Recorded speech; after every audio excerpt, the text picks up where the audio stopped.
उपमुख्यमंत्री अजित पवार आज बारामती दौऱ्यावर आहेत आणि बारामती नगर परिषद आणि माळेगाव नगरपंचायत निवडणुकीसाठी इच्छुक उमेदवारांच्या ते मुलाखती घेत आहेत। त्यानंतर कार्यकर्ता मेळाव्याला मार्गदर्शन सुद्धा करणार आहेत।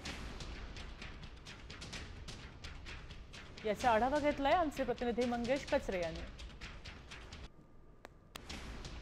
राज्यामध्ये नगरपालिका आणि नगरपंचायत निवडणुकांचं बिगुल वाजलेलं आहे।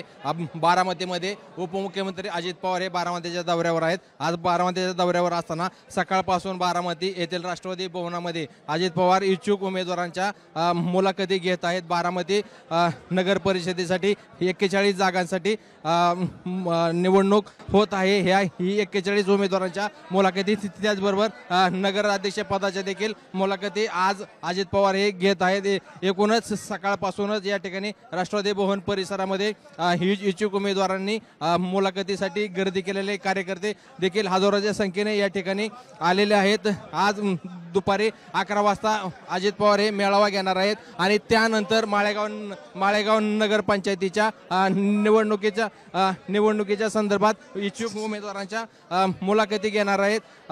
एकूणच अजित पवार आज बारामती नगर अध्यक्षपदाचा उमेदवार जाहीर करणार का, ही याकडे सर्वांचे लक्ष लागलेले आहे। मंगेश कचरे, साम टीव्ही न्यूज, बारामती।